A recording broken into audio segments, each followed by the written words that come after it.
Bismillahirrahmanirrahim. Okey, terus. Alhamdulillahi Rabbil Alamin. Ar-Rahmanir Rahim. Maliki yaumiddin. Iyyaka na'budu wa iyyaka nasta'in. Ihdinas siratal mustaqim. Siratal ladzina an'amta 'alaihim ghairil maghdubi 'alaihim waladdallin. Amin. Bismillahirrahmanirrahim. Allahumma aftah alaina hikmataka wa ansur alaina min wazaini rahmatika ya arhamar rahimin. Amin.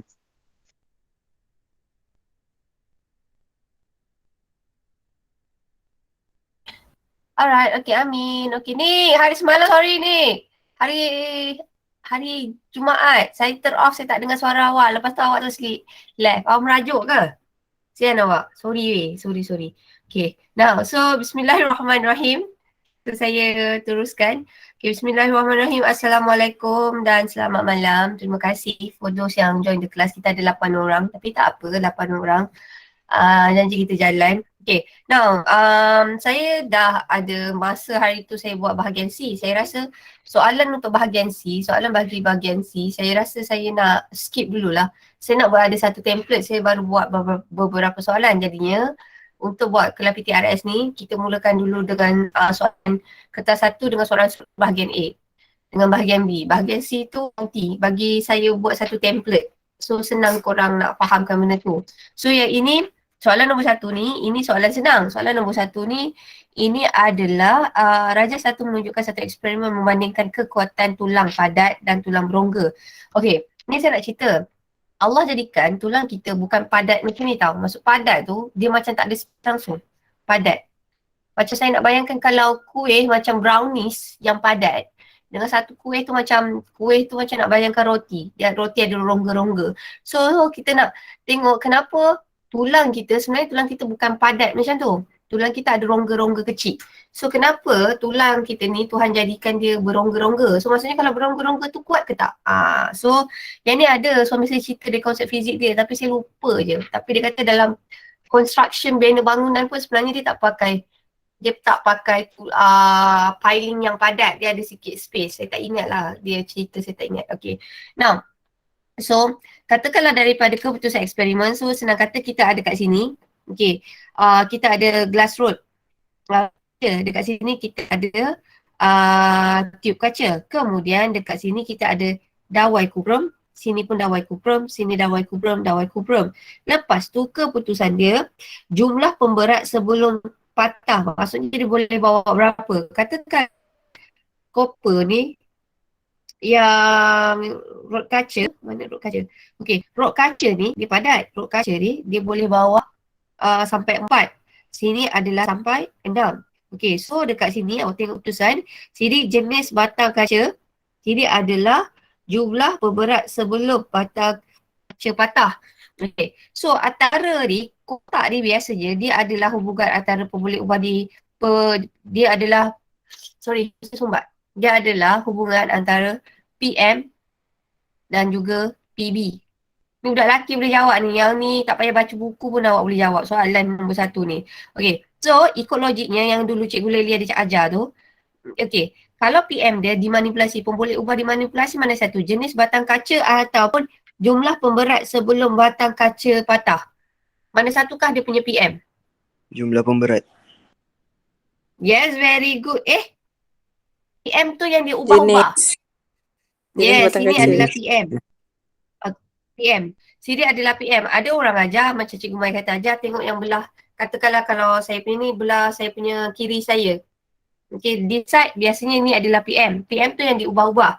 Kalau PB, biasanya ini keputusan eksperimen. PB ni sebenarnya pemboleh ubah bergerak balas. Kalaulah manipulasi ni, PM ni manipulasi. Manipulasi ni yang kita manipulate, kena manipulasi, kena main-mainkan. Letak rod kaca, lepas tu kita mainkan, kita tukar pula. Kita tukar dia jadi tip kaca. Manipulasi ni manipulatif. Kalau orang tu suka memainkan perasaan orang, sebenarnya orang tu kita kata dia sebagai manipulatif. Gitu. So dalam kes ni, yang kita manipulatif dia, yang kita manipulate tu yang mana satu? Yang kita manipulate adalah jenis batang kaca. Okay. Now kalau tepi ni adalah dia punya PB. Okay, PB. Tak apa. PB. Kemudian pemerhatian. Pemerhatian adalah something yang kita boleh lihat daripada mata. Pemerhatian ni adalah daripada mata. Ataupun kalaulah saya, pemerhatian ni adalah daripada jadual keputusan. Daripada jadual keputusan. Awak ingat tu je, keputusan. Kalau orang kata, observe tu biasa apa yang korang nampak. Hari ni apa observation awak pasal sekolah, boys? Apa korang punya pemerhatian terhadap sekolah? Apa yang korang nampak? Wow. Apa nampak apa ni? Tadi pergi kantin tak? Kantin ke koperasi? Giko. Tak pergi kantin, korang puasa semua, solehnya. So, pemerhatian adalah benda yang korang nampak. So basically kita nak kata pemerhatian ni pakai mata. So kalau lah saya ajar bio, pemerhatian ni biasa kita tengok daripada jadual keputusan. So katakanlah dekat sini ada jawab kan. Dia kata kat sini tiup kaca adalah lebih berat berbanding rok kaca. Which is betul. Okay, ataupun awak kata dekat sini awak boleh pakai jumlah pemberat sebelum batang kaca patah. Okay, apabila adalah 4. Katalah macam tu. Awak letak nombor macam tu pun boleh. Tak ada masalah. Dalam kes ni sebenarnya lagi betul lah. Tiup kaca adalah lebih berat.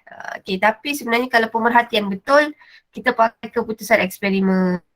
Tiup kaca adalah lebih berat. This nak berat lah. Okay, eksperimen ni bukan pasal tiup kaca. Awak bayangkan tiup kaca tu dia boleh angkat 6 sebelum dia patah. Rod kaca 4 sebelum dia patah. So dalam ni sebenarnya kita uji apa ni? Kita boleh tengok dia punya keputusan eksperimen, dia tengok tajuk. Kita uji apa sebenarnya? Kita uji, siapa tahu? Kita uji apa? Sebenarnya yang kita uji adalah kekuatan tulang. Kekuatan tulang. So katakanlah cantik kat sini adalah tiup kaca lebih kuat. Kalau tak lebih kuat boleh. Lebih berat tak? Faham tak kenapa saya kata dia lebih kuat? Faham tak eksperimen ni kenapa saya kata dia lebih kuat? You guys can understand tak? Lelaki blur ni. Sebab kita bayangkan tulang kita, satu adalah rod kaca, rod tiup kaca tu, kita nak kata dia, rod kaca tu dia padat. Kalau tiup kaca dia berongga, tiup kaca dia macam straw. Tiup kaca, alah saya tak ada straw, tiup kaca macam straw. Awak tengok kat sini, dia boleh bawa berapa banyak. Katakanlah kalau macam tiup kaca, dia boleh bawa pemberat tu sampai 6 benda. Tapi kalau rod kaca, dia cuma boleh bawa 4. So dalam sini, kita tak cerita dia pasal berat, kita cerita siapa kuat. So of course lah tiup kaca lebih kuat. Kenapa? Sebab dia boleh tahan beban tu sampai 6 beban. Tapi kalau rod kaca dia boleh tahan beban tu 4 je. So of course kita kata sini adalah lebih kuat. Ataupun awak kata jumlah pemberat ataupun lah kalau blur sangat lah, blur sangat. Awak salin je balik. Jumlah pemberat sebelum batang kaca patah. Macam ni kan, salin je balik. Jumlah pemberat sebelum batang kaca patah, batang kaca, macam mana nak cakap? Macam mana nak cakap? Sekejap. Rod kaca, apabila rod kaca digunakan, saya buat kat sini jika korang suka jika tiup kaca digunakan, okay, jumlah pemberat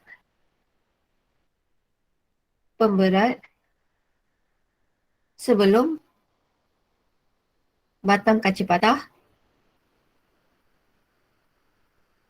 patah adalah 6. Okay, so kenapa? Kalau dia kata inference, tadi tu atas ni pemerhatian tau. Ni saya ajar pakai bio ni, pemerhatian. Dafa. Inference, kita nak kata inference kerana tiup kaca adalah kuat. Okay, contoh paling senang. Kita kata kita nampak Nick dah kurus. Pemerhatian saya kata Nick nampak kurus. Pemerhatian saya nampak kurus. Lepas tu sebab kenapa Nick kurus? Kerana Nick dia jaga makan. So nampak tak? Observation, something yang kita boleh nampak. Inference sebab kepada pemerhatian. So dalam kes ni saya kata observation paling senang kalau kata-kata tiba korang lost, korang ambil pemerhatian daripada jadual keputusan. So jadi daripada jadual keputusan kita pakai tiup kaca. Okay, untuk tiup kaca jumlah pemberat sebelum batang kaca patah adalah 6. So itu adalah dia punya pemerhatian. And then inference dia kerana tiup kaca adalah kuat. Okay, now adakah pemboleh ubah dimalahkan dalam eksperimen ini adalah jisim pemberat. Jisim pemberat boleh? Apa lagi yang sama dalam eksperimen ni? Jisim pemberat ni maksudnya satu tu mungkin 10 gram. 10 gram. So saya kata ada lagi satu pemboleh ubah dimalahkan dalam eksperimen ni. Siapa tahu? Apa lagi yang sama? Malah tu dua-dua sama. Dia maintain je. Maksudnya kalau korang zaman PKP, sebelum PKP berat sama je. Katakanlah 50. Maintain je. Malah je. So itu adalah malah. Evergreen. Malah. Macam lagu yang korang suka zaman 80-an. Lagu tu kita kata evergreen malah. Malah. So malah tu adalah maintain. So apakah pemboleh ubah yang dimalahkan? Dalam gambar ni selain jisim pemberat, kita ada lagi satu pemboleh ubah yang dimalahkan. Dua-dua pakai benda yang sama. Apa yang korang nampak sama dalam eksperimen ni? Apa benda yang sama dalam eksperimen ni? Jenis wayar. Kita nampak dekat sini adalah dawai kuprum. So kat sini adalah jenis wayar. Boleh pakai jenis wayar. Okay, berdasarkan putusan di atas nyatakan perwakilan bagi rod kaca, glass rod adalah tulang padat, tiup kaca adalah tulang berongga. Tulang kita sebenarnya adalah sedikit berongga tapi tak boleh berongga sangat. Kalau dia berongga banyak sangat, kita kata tulang kita rapuh. Sebila tulang rapuh, kita akan kena penyakit osteoporosis. Osteoporosis adalah penyakit tulang rapuh. Dan penyakit tulang rapuh ni biasanya dia kena pada perempuan. Okay. Now, saya buatkan nota sikit untuk awak sebab hari tu rasa macam susah kan. So kita nak cerita pasal rangka manusia. Kejap saya pergi cari Barbie doll yang paling solehah sekali anak saya ada. Kejap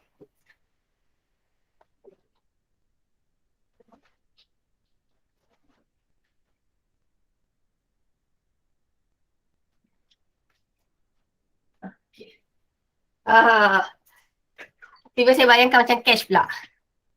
Okay, korang nampak tak tepi ni? Sekejap, saya off dulu sekejap. Bismillahirrahmanirrahim. Stop broadcast sekejap.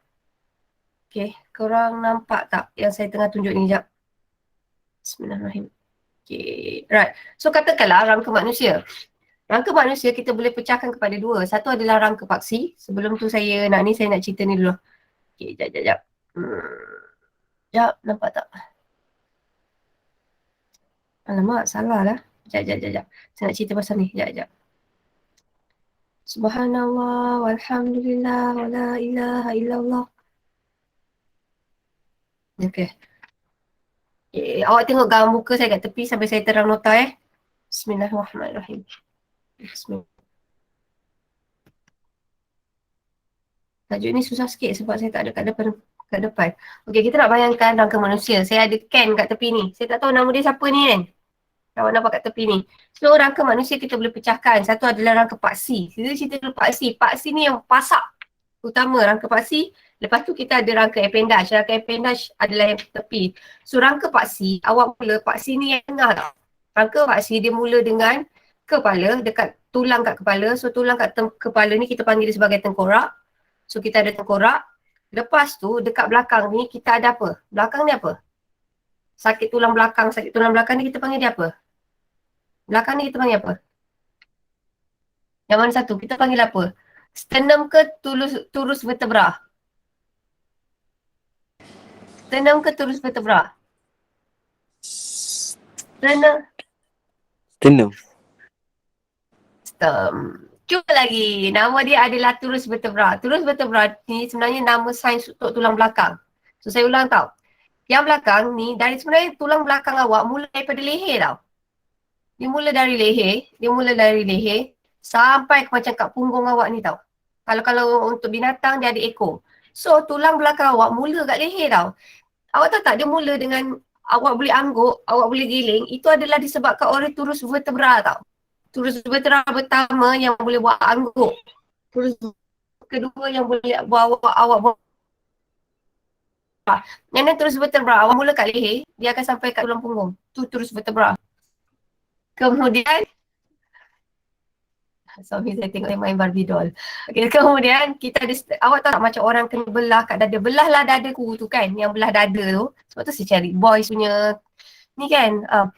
Yang kat ni, korang rasa tak macam orang ada kena belah kat dada, itu tu macam dia ada macam satu ni, kita panggil dia sternum tau. Jadi sternum, lepas tu sternum tu dia ada sangkar rusuk. Sangkar rusuk ni Tuhan jadikan berpasangan. Bukan awak je nak couple tau, pasangan. Sangkar rusuk ni pun ada pasangan. So yang tengah ni namanya sternum. Korang boleh rasa tau? Yang kerasa. Ini sternum. So pelekat antara rangka rusuk tu kita panggil dia sebagai, yang sternum. Kemudian apa fungsi sternum? Sternum tu melekatkan sangkar rusuk. Sangkar rusuk korang ada 12. So korang boleh rasa lah siapa kurus. Macam Haziq Supari boleh rasa ke? Haziq kurus kan? Haziq Supari. Cap kurus. Cap. Boleh rasa tak Cap? Korang boleh rasa? Tak adalah. Semua orang boleh rasa sangkar rusuk. So basically itu adalah sangkar rusuk. So kesimpulannya, rangka paksi kita terdiri daripada 3 bahagian. Kepala, tengkorak. Okay, lepas tengkorak kita ada turus vertebra. Korang boleh rasa turus vertebra ni adalah tulang belakang. Again, tulang belakang awak mula daripada leher. Sebenarnya kalau awak angguk, geling, itu adalah untuk turus vertebra. And then sebenarnya if I'm not mistaken, bahaya tau orang yang, tapi saya tak pernah nampak lah kan. Korang kalau orang dulu-dulu kalau sekarang buat lagi ke? Macam dia orang kan potong rambut lepas tu dia orang pusingkan kepala tu. Ada buat lagi ke yang bunyi tap tu? Ada tak?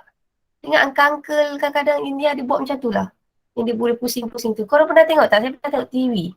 Sekarang korang barber tak buat macam tu kot?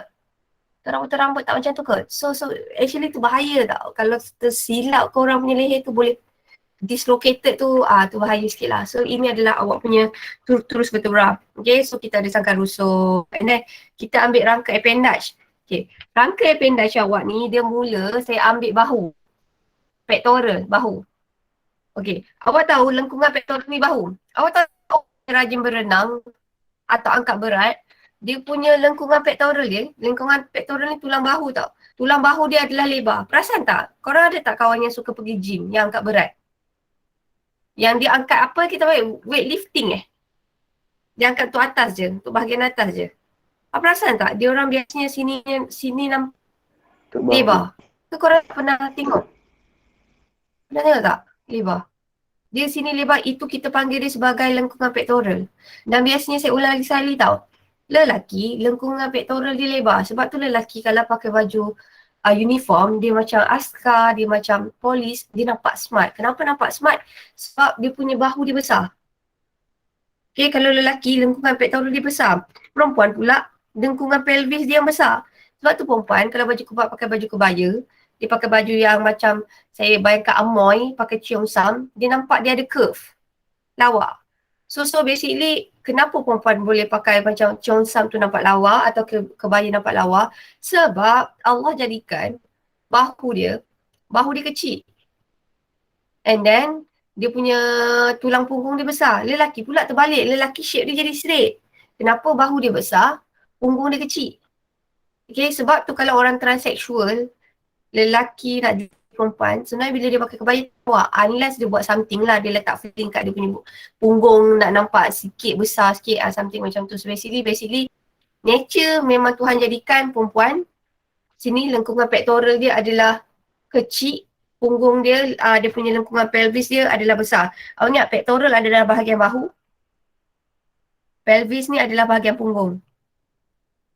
Okay, butt lah, buttocks. Kemudian kita ada tulang tangan. So ini awak punya tulang tangan. Okay, saya suka tau. Tulang tangan awak, okay, tulang tangan awak, jari ni ada 14. So kita panggil dia sebagai falang. Okay, lepas tu kita ada tulang, sini namanya ulna. Sini adalah radius. Ini dekat tulang bahu, lengan Tulang lengan adalah tulang yang paling kuat untuk bahagian tulang tangan. Yang mana satukah yang paling kuat, yang mana satukah paling besar, yang atas. Yang atas ni kita panggil dia sebagai humerus lah. Okay. Kalaulah untuk kaki, kaki tulang dia yang paling besar, kita panggil dia adalah sebagai femur. Femur ni dekat, awak tahu tak tulang femur tu kat mana? Dekat betis ke dekat peha? Teka. Femur ni tulang dia kat mana? Kat betis ke kat peha? Betis ke peha? Awak teka antara betis dan peha mana satu tulang paling besar? Peha. Mana satu lagi besar?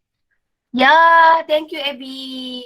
Peha lagi besar. Okay. So awak nak tahu tak? Tulang peha awak tu kita panggil dia sebagai femur. Femur adalah tulang yang paling kuat sekali berbanding tulang-tulang kat kita ada banyak tulang. Tulang manusia ada 206 tau. Tulang manusia ada 206 dan tulang yang paling kuat sekali adalah tulang femur.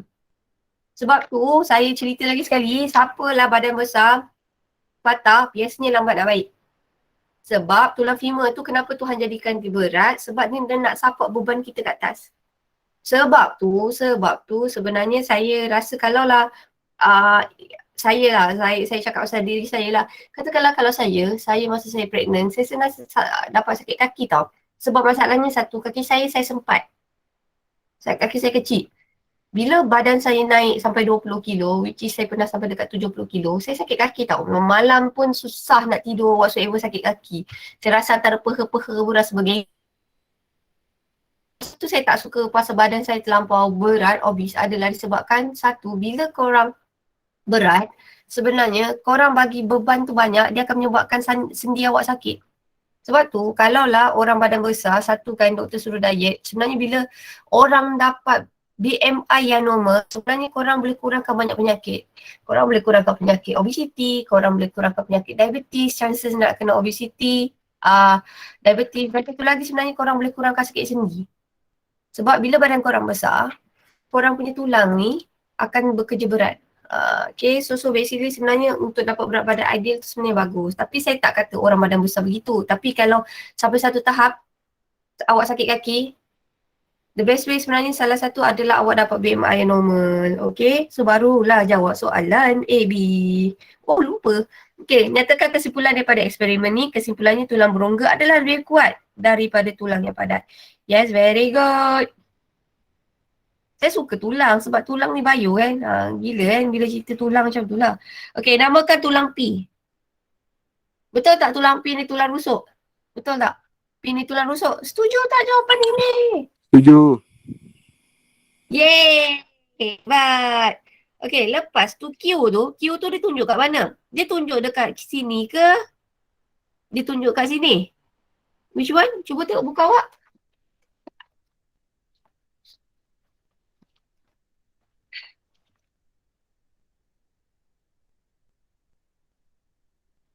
Sekejap. Dia tunjuk dekat ni lah. B. Ni time post lah B. Dia bukan tunjuk kat bawah. Oh R. Oh ya. AB. Sorry. Sebab tu saya rasa macam AB takkanlah jawab salah kan. Saya salah. Okay, maafkan saya AB dah tua. Okay. Now R. So jawapannya adalah lekukan pelvis. Thank you. Alright. So kemudian. Apakah satu fungsi Q? Fungsi Q. B. Q ni bukan ni ke? Terus vertebra ke? Fungsi terus vertebra melindungi pundi kencing dengan organ pembiakan ke? Entah. Lepas tu lagi satu yang berat-berat ada perkataan depannya. Dia ada pundi kencing ya? Dia lebih bagi sokongan. Okey, dalam terus vertebra ada apa ya, B? Saraf, B. Saraf.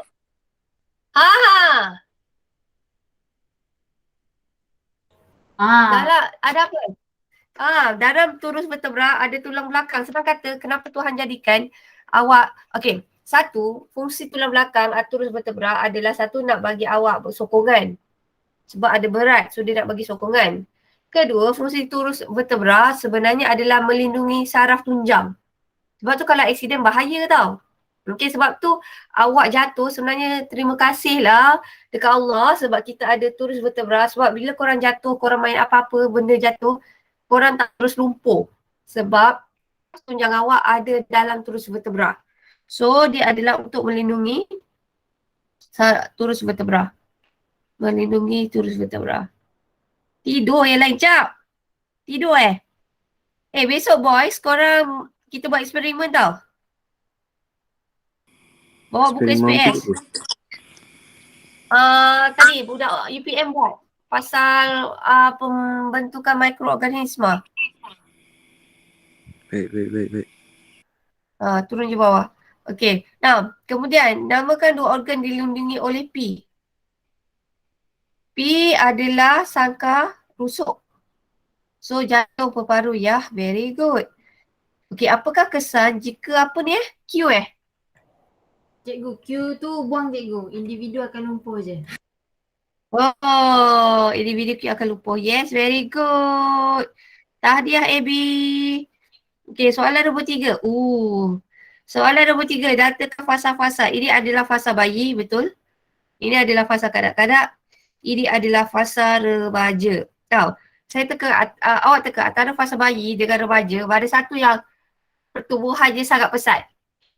Antara bayi dengan remaja, mana satu pertumbuhan dia sangat pesat? bayi. Yes, very good bayi. Sebab tu kalau bayi korang perasan, sikit-sikit dia nak susu. Macam 2 jam sekali dia nak susu. So kalau lah bayi, sebab maybe kalau saya, sebab saya dah ada anak kan.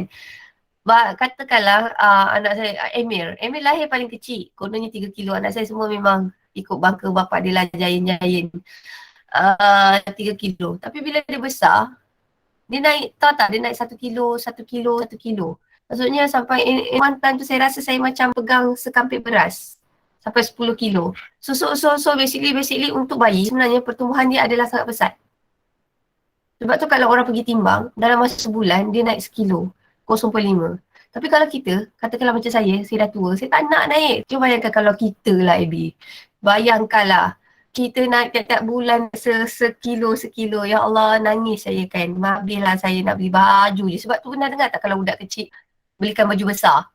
Sebab pertumbuhan adalah sangat pesat. Sebab tu kalau orang ada baby, dia orang akan cakap jangan beli baju 6 bulan. Beli je, kata jangan beli baju 3 bulan untuk baby 3 bulan. Terus 6 bulan ke atas. Yang tu betul lah. Saya pernah beli, saya ingat anak saya semua comel-comel, cute. Saya beli 3 bulan. Tak ada satu baju anak saya boleh pakai. So basically paling selamat to be safe kalau belilah baju baby, cari je 6 bulan hingga 12 bulan ke atas. Sebab 6 bulan hingga 12 bulan tu maksudnya dia boleh pakai lama. Kenapa? Sebab pertumbuhan bayi adalah pesat. Tu tips lah kalau korang nak bagi hadiah ke kat siapa-siapa baju baby, cari baju baby yang 6 hingga 12 bulan. Jangan cari yang bawah 6 bulan. Sebab biasanya baby pertumbuhannya adalah sangat pesat. Dia baju bawah tu tak pakai lama. Unless kalau baby tu premature, tu lain cerita lah. Nah, mana satukah pertumbuhan yang paling pesat? Pertumbuhan yang paling pesat. Yes, 1 dan 3. Ini remaja pun adalah pesat. Tapi untuk saya kalau baby lagi pesat. Okay, tapi kat sini pun boleh. Now, mana satukah paling minimal? Paling minimal adalah ini, saya. Dewasa. So, dewasa paling minimal. Macam saya tak ada, sebenarnya pertumbuhan saya, kalau pertumbuhan saya kata kosong. Sebenarnya saya tak ada pertumbuhan lagi. Maksud saya dah tak boleh tinggi. Saya cuma boleh melebar. Itu saja. Pertumbuhan saya adalah sangat minimum. Maksudnya kalau sel-sel saya hanya ganti tisu yang rosak je. So maksudnya kalau saya accident kan, dia hanya ganti tisu yang rosak. Tapi kalau korang, tisu korang boleh bertambah. Contohnya macam awak punya sel tulang. Awak tahu kan, tulang tu sel hidup. Sebab tu awak tengok acap makin lama macam makin galah. Sebab sel-sel tulang dia hidup. So dia punya bilangan sel tisu tulang tu, bilangan tisu tulang dia makin lama makin bertambah. Sebab tu dia boleh makin tinggi. So basically, acap masih boleh lagi tinggi. Lelaki, korang boleh tinggi sampai umur korang 21. Perempuan, saya maaf, kita hanya boleh tinggi sampai umur 17 atau 16 tahun saja. So basically, kalau you guys nanti korang buat segak kan girls. Kalau tinggi korang dah katalah 165, itu je lah tinggi korang. Korang dah tak boleh tinggi mana dah. So sekarang untuk girls, korang punya pertumbuhan dah stop lah. Sampai situ je. Nanti kalau buat segak, korang ukur korang punya tinggi dah itu je. Tapi boys, korang boleh tinggi lagi sampai umur korang 20-21. Masih boleh tinggi. Alright. Now, kenapa lelaki boleh tinggi macam tu? Sebab biasanya balik adalah lambat. Ataupun sebenarnya saya nak cakap, lelaki, dia punya what do we call it, pertumbuhan dia. Yang ni kat bio tau. Nampak tak bio banyak. Awak punya lelaki, fasa pertumbuhan awak adalah lebih panjang berbanding perempuan. Sebab tu lelaki gagal perkasa.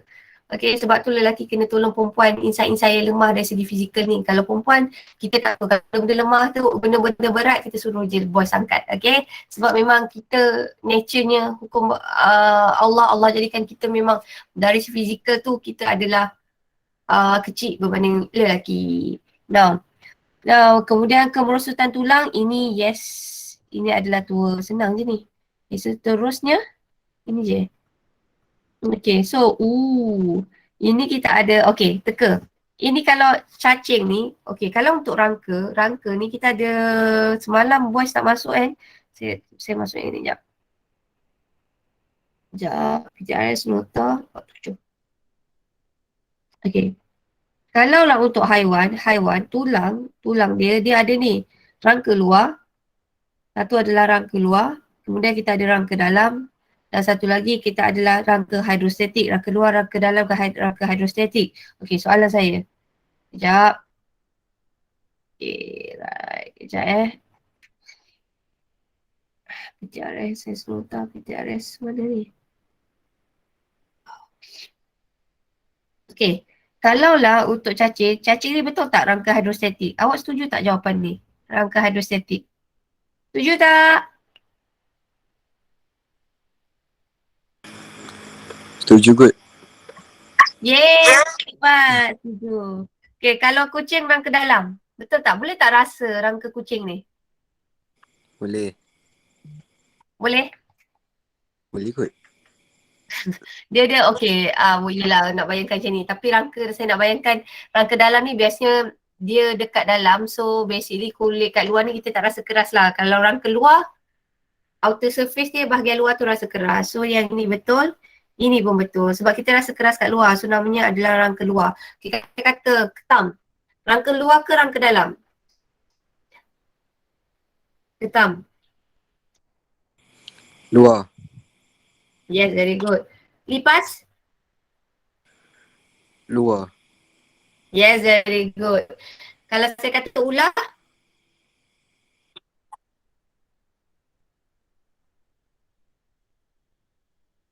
Ular, rangka luar ke rangka dalam? Kalau ular? Dalam.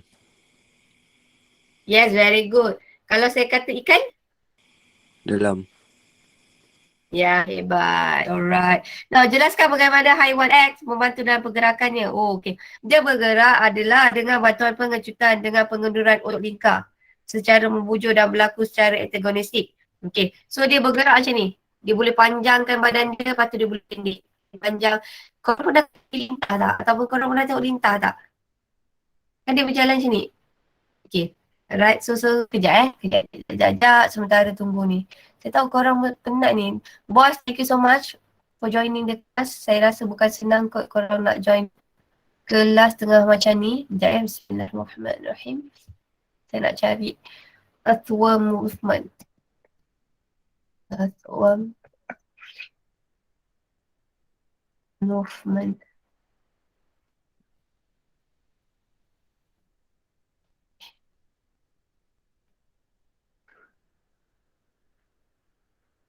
Sekejap.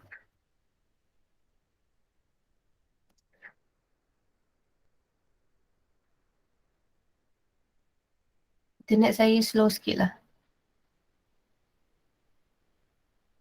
Earthworm.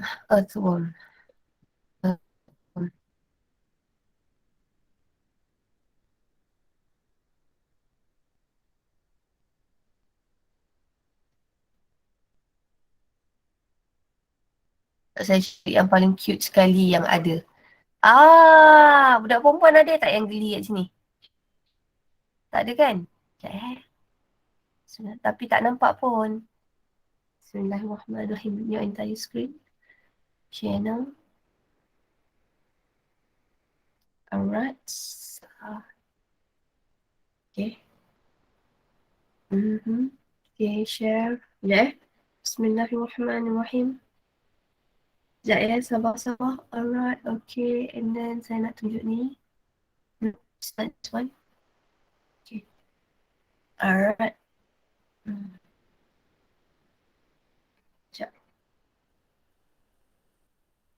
Sekejap. Aja.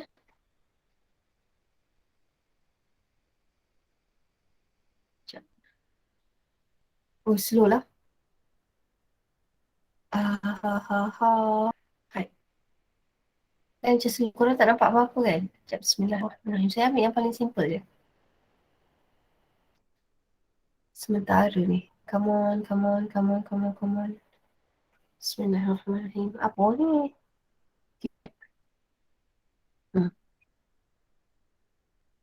Ni je saya nak tunjuk. Oh, nampak tak? Dia tengah memanjang. Okay, so kita kata otot ni bergerak sebab dia ada dua jenis otot. Otot berlawanan. Kita panggil apa pergerakan, dia perlu berpasangan. Senang kata Tuhan jadikan otot kita, otot apa-apa dalam gerakan dia mesti berpasangan. So dalam cara ni, dia ada dua jenis otot. Satu adalah otot membujur, satu otot melingkar. Okay, yang ini awak panggil dia adalah melingkar. Yang macam memanjang, bawah ni kan macam warna putih, ini adalah membujur. So macam mana dia boleh memanjang dan memendek adalah disebabkan otot melingkar dengan membujur dia. Okay, dia melakukan pergerakan dan pergerakan dia berlawanan. Apabila otot ni mengecut, otot melingkar ni mengecut, otot membujur ni dia akan mengendur. Macam sama macam korang lelaki kan yang ada boleh tunjuk muscle tu kan, kita kata bicep tu kan. So kita nak katakan lelaki yang boleh ada bicep tu, awak ni, bicep ni, atas ni kan boleh tunjuk tu, itu kita panggil dia sebagai otot tu tengah mengecut, bawah tu mengendur. So senang kata, bila kita bengkokkan tangan, otot atas ni mengecut, otot bawah mengendur. Tapi bila korang luruskan tangan, dia terbalik pula. Otot bawah ni mengecut, atas ni pula mengendur. So sama juga macam cacing ni, dia ada dua jenis otot. So otot ni selalu gaduh, satu mengecut, satu mengendur. So sifat otot yang satu mengecut, satu mengendur ni kita panggil dia sebagai antagonistik. Nampak tak? Yang ni tengok dia nampak memendek. So ada satu otot dia tu mengecut, satu otot mengendur. Dia jadi hook. Lepas tu dia tolak badan dia ke depan. Dan dia dah tolak dia holding badan dia ke depan. Dia tarik lagi. Lepas tu dia tolak badan dia lagi ke depan. Lepas tu dia tolak lagi. So ini adalah pergerakan dalam cacing. Saya tengok pun, saya rasa cacing ni macam besar lah. Saya rasa geli sikit. Alright, so itu sahaja. So saya tunjuk lagi sekali. Sekejap. Okay, are we? Alright. Okay, now, so activity, share screen. Start broadcast. Yep. Kita balik ke sini. Alright, so ni betul. So ini dia kata pengecutan otot, nampak tak? Lingkar, melingkar, otot membujur. Dan dia berlaku kepada antagonis. Tadi saya kata, apakah yang dimaksudkan sebagai antagonis? Apakah yang awak faham mengenai antagonis? Apa yang korang faham pasal antagonis? Apa yang korang faham antagonis? Kalau satu otot tu mengecut, satu lagi mengecut juga ke? Apa maksud antagonis? Apa maksud antagonis? Apa maksud otot antagonis? Berlawan. Yeah, berlawan. Jenis love-hate relationship dia berlawan. Kalau satu otot tu mengecut, satu otot mengendur tu kita panggil dia sebagai antagonis. Macam ni lah. Nampak tak? Okay. Teka tau. Atas ni, nama otot atas ni kita panggil dia sebagai bicep. Laki kan korang angkat dumbbell, kita panggil dia bicep. Bawah ni namanya adalah, yang ni adalah tricep. Ni hadis ni tahu ni. Tengok yang nak menghubungkan otot, tendon ni dihubungkan antara otot dengan tulang. Kalaulah ligamen, katakanlah inti ligamen fungsinya adalah menghubungkan antara tulang dan tulang. Bahaya kalau ligamen putus. Kalau ligamen awak putus, dia tak boleh tumbuh baru. So basically kena buat pembedahan. Sebab tu kalau orang sukan, dia punya risk ada dua. Kalau dia kata muscle dia bengkak atau koyak, dia buat rehat and then dia akan tumbuh muscle baru. Kalau tendon koyak pun sama. Tapi tendon ni koyak ambil masa dekat 6 bulan, korang kena rehat nak tumbuh tendon yang baru. Dia tisu yang boleh tumbuh. Tapi kalau ligamen ni main getah. Pak putus. So ligamen ni kalau lah orang atlet kan ligamen putus, dia tak boleh nak tunggu ligamen tu tumbuh baru. So dia kena buat pembedahan, ganti ligamen yang lain. So macam tu. Oi Zakira, lama tak jumpa. Okay, so ini yang kita panggil dia, okay tadi saya kata, kalau angkat dumbbell, bicep mengecut. Kalau awak nampak dia macam tebal, ini maksudnya mengecut. Saya suka bicep tu mengecut, so sini mengendur. Kendur. So saya kata tadi, apakah nama sifat otot, kalau satu otot tu mengecut, satu mengendur, kita kenali otot ni sebagai apa? Apakah sifat otot ni? Apakah sifat otot ni?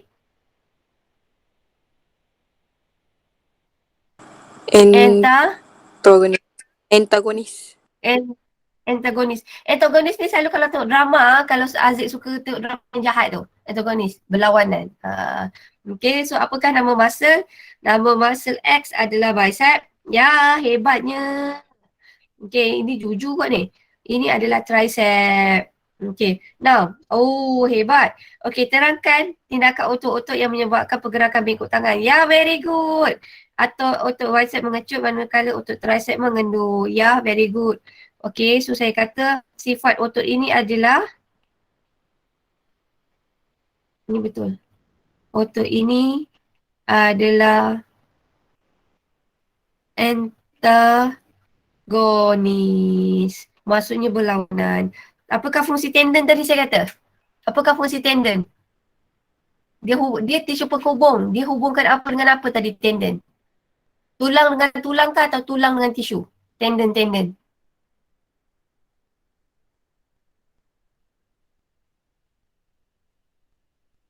Tendon mana satu? Tendon dia menghubungkan OT. Kalau tendon, awak ingat tendon, saya ingat ni tendon, OT. Tendon maksudnya dia menghubungkan otot dengan tulang. Kalau ligamen, LTT.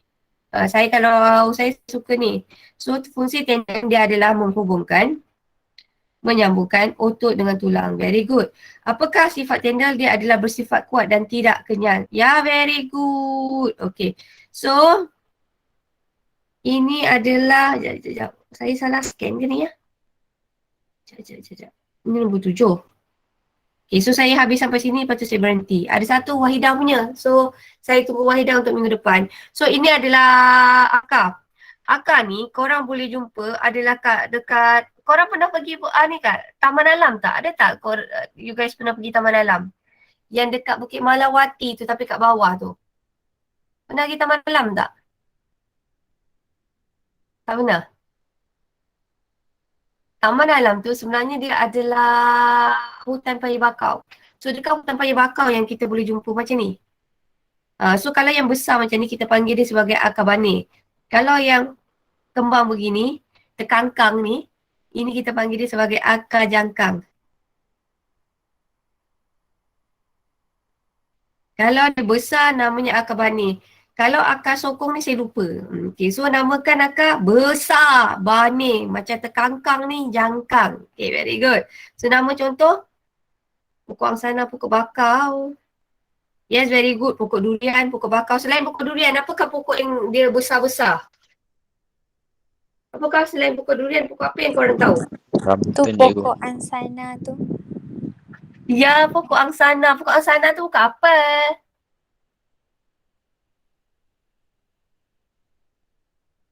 Pokok angsana ni pokok apa ya? Tapi ada nama tempat angsana kan? Saya pun tak tahu. Tapi betul lah tu angsana. Selain daripada tu apa-apa pokok buah pun boleh. Pokok rambutan, pokok manggis. So, biasanya yang besar-besar. Okay, so biasanya durian. Biasa saya, kalau korang perasan akar bane ni, yang pokok boleh hidup berpuluh tahun. Macam saya ada dekat rumah mak saya, dia ada pokok rambutan yang sebaya lebih. Saya rasa macam too much. Macam lebih kurang nama umur bapak saya, which is dah dekat 70 tahun. So ada pokok rambutan tu. So itu dia punya ni besar. So kita panggil itu adalah akar bane. So biasanya pokok yang ada jangka hayat dia besar. So kita panggil dia, pokok tu ada akar yang besar. Kita panggil akar besar tu adalah sebagai akar bane. Kemudian ni saya tersilap Ni A, ni B. Oh, batang berongga ni keladi. Betul. Kemudian kita tengok dekat sini. Tubuh akotik.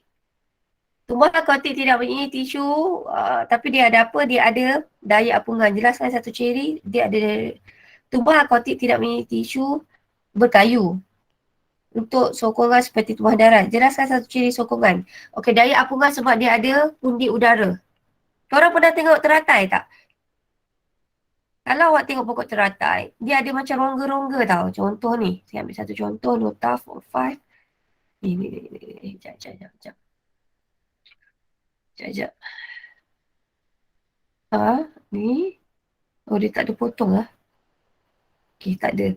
So, dia ada satu, kalau kita potong pokok ni, katakanlah pokok teratai kat bahagian batang, dia punya bahagian ni, bahagian batang dia ada berongga-rongga. Okey.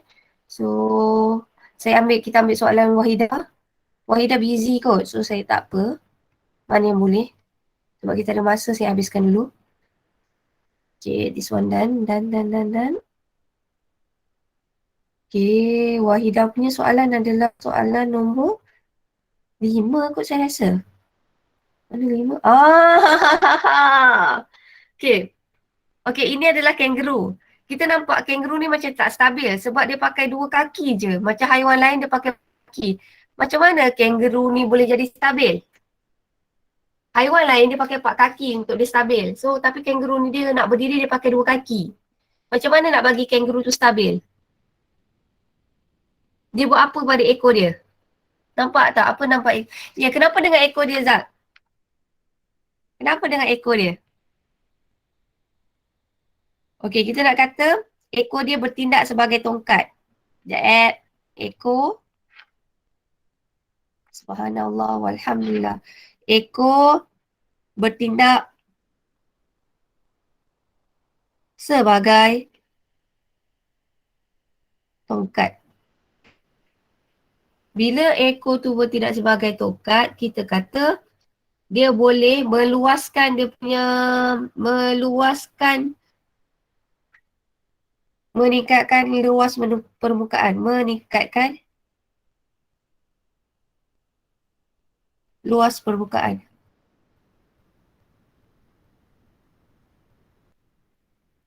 So, kita kata nama sokongan ini, so dia boleh menjadikan lebih stabil. So, ekornya bergerak sebagai sokongan. Okay. Ekor bertindak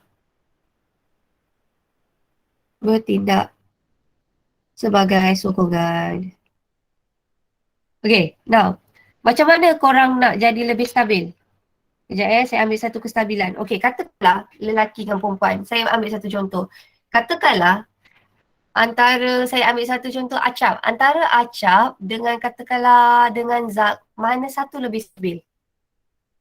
Antara acap dengan Zak, mana satu lebih stabil? Awak teka antara Zak siapa lebih stabil?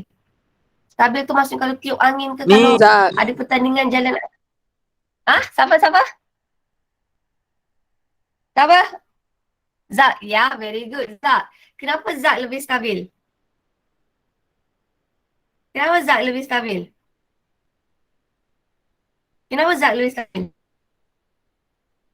Rendah gemuk. Rendah. Dia rendah tu sebenarnya rendah ni satu bagus. Macam ni rendah. Okay, kita nak kata kestabilan adalah disebabkan oleh pusat graviti. Okay, disebabkan oleh pusat graviti. Satu lagi adalah luas. Okay. Biasanya antara lelaki dan perempuan lebih stabil. Kenapa? Biasanya perempuan rendah. Bila perempuan rendah, kita dengan pusat graviti. Nampak? Katakanlah ini acap. So, siapa yang rendah? Korang sebenarnya lebih stabil. Kenapa? Sebab korang punya pusat graviti rendah. Dekat, rendah. Okay, pusat graviti rendah. Katakanlah, kalau macam acap, kita kata acap, pusat graviti dia tinggi. Tapi acap boleh jadi stabil dengan cara apa? Kalau acap berdiri, dah lah dia tinggi. Lepas tu dia tegak macam ni. Luas tapak dia adalah rendah. Tapi kalau dikangkang kaki, luas tapak dia adalah tinggi. So, kestabilan bergantung kepada luas tapak dan juga pusat graviti. Sebab tu kalau orang nak bawa laju, kereta macam F1, dia punya kereta tu adalah rendah. Kenapa dia mesti rendah? Apa punya kereta rendah? Dia lowered rendah. Kenapa dia mesti best, dia rendah? Why? Kenapa bagus kereta tu rendah? Tidak stabil Ya, cikgu. sebab dia dekat dengan pusat graviti. So, bila dia dekat dengan pusat graviti, dia lebih stabil. Bila stabil, dia tak akan senang melayang. So itu kita kata kestabilan is very important. So for those yang rendah-rendah ni, korang jangan sedih. Kalau korang lah ditiup angin ke apa, korang lebih stabil berbanding yang tinggi, lampai dan kurus. Gitu. So ini adalah lebih stabil. Kemudian luas permukaan macam zirafah. Macam mana dia nak stabil? Bila dia minum air, dia kena kangkangkan kaki. Kenapa dia dapat merendahkan pusat graviti? Kalau katakanlah macam kangaroo, macam mana dia boleh stabil? Dia ambil ekor dia sebagai tongkat. So bila dia jadikan ekor dia sebagai tongkat, dia boleh menambahkan luas permukaan. So dia boleh menyokong badan dia. So ini adalah kestabilan. So kesimpulannya, kestabilan bergantung kepada dua. Satu adalah pusat graviti, satu lagi adalah luas tapak. So awak tengok kat sini kan, macam katakanlah macam haiwan-haiwan badan besar. Biasanya haiwan badan besar kaki dia kecil, kaki dia pendek. Kenapa? Dia boleh merendahkan dia punya pusat graviti. Kalau yang ni pun sama. So maksudnya pendek ni lebih stabil. Kenapa? Dia dapat merendahkan pusat graviti. Okay, right. So ni dah. Apakah faktor-faktor yang mempengaruhi kestabilan? Tadi saya kata ada dua. Apakah faktor-faktor yang mempengaruhi kestabilan? Hoi! Pusat graviti. Tak dengar. Sorry. Kesan graviti. Ya, terima kasih Zak ada jawab situ. Pusat graviti. Satu lagi luas permukaan. Pusat graviti dan juga luas permukaan. Zak, salin semua. Sekejap. Tia salin semua benda ni. Soal jawapan ni. Nanti snap masuk dalam kumpulan. Masuk dalam grup. Siapa-siapalah. Juju pun boleh. Okey. Namakan satu haiwan yang punya masalah kestabilan. Tadi daripada gambar tadi. Mana satukah haiwan yang ada masalah kestabilan? Yang paling tinggi tadi haiwan apa yang ada masalah kestabilan? Zirafah. Yeah! Zirafah. So kesimpulannya, alhamdulillah kita dah habis bab ni. Kita dah habis bab 6. So next class kita masuk bab 7. So kesimpulannya dalam tajuk ni, dalam tajuk sokongan dan juga pergerakan, saya habiskan kat sini. For those yang tak sihat, still masuk, yang penat tadi pergi sekolah, still masuk, saya ucapkan terima kasih for joining the class. Okay, so tak apa, baru first day sekolah kan. So basically maybe korang nak cari mood kot. Saya first day sekolah pun saya pening sikit. Okay, so kesimpulan dalam tajuk bab 6, kita cerita pasal apa? Kita cerita pasal sokongan dan juga pergerakan dan juga pertumbuhan. So awak ingat sokongan kita ada 3 jenis haiwan. Okay, sistem rangka ada 3. Satu adalah rangka luar, rangka dalam dan rangka hidrostatik. Kalau manusia ni rangka luar ke rangka dalam? Ke dalam cikgu. Manusia. Yes, very good, rangka dalam. Kemudian, apakah nama kita panggil tempat pertemuan tulang dengan tulang? Kita kenali dia sebagai apa?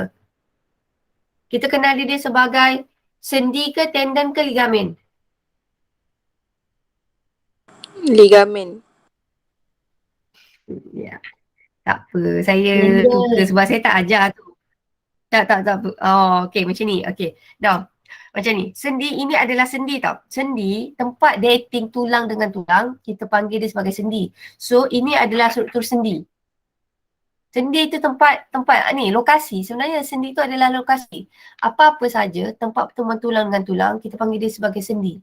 Okey, tadi tendon. Apakah itu tendon? Tendon ni fungsi dia adalah TOT. Dia menghubungkan tulang dengan otot. Kalaulah ligamen, fungsi ligamen pula, ligamen dia hubungkan tulang dengan tulang. Okey, apakah itu rawan? Biasa orang tua dia ngilu, dia sakit.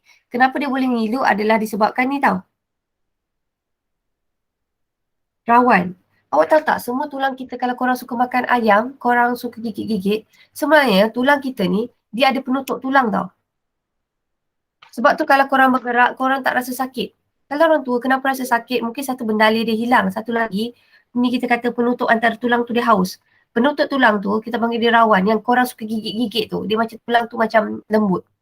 Tu kita panggil dia sebagai tulang rawan. So korang sangat bertuah bila korang selalu bergerak, korang tak rasa sakit sebab korang masih ada tulang rawan. So macam mana awak bayangkan tulang kita ni macam besi, tapi bila korang bergerak korang tak rasa ngilu pun. Kenapa? Sebab dekat sendi ada tulang rawan. Dia bertindak sebagai cushion.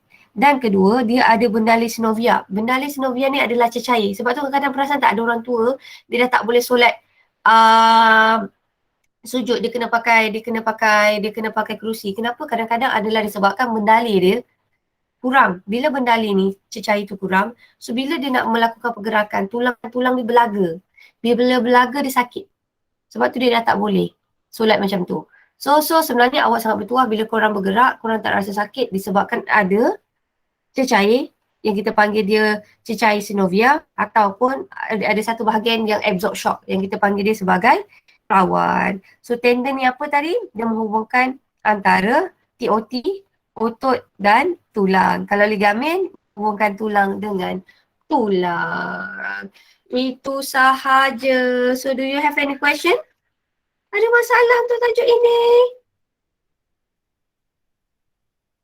Tak ada. So for the girls, saya buat soalan objektif. Nanti saya share jawapan.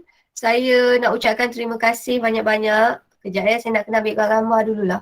Sebab kan PTRS kan. Thank you so much boys. InsyaAllah esok kita jumpa. InsyaAllah. Kejap saya ambil gambar kejap insyaAllah. So thank you so much for joining the class. So saya lepaskan awal-awal, besok korang nak kena pergi sekolah kan. So for for girls, korang enjoy lah masa duduk kat rumah ni. So itu sahaja. Saya minta maaf atas segala salah dan silap. So saya jumpa for the boys, saya jumpa awak esok. So esok jangan lupa bawa buku SPS. Okay, for the girls, kita jumpa minggu depan insyaAllah kalau kita tak cuti. Minggu depan tu girls, kita ada cuti Deepavali kan? Betul tak?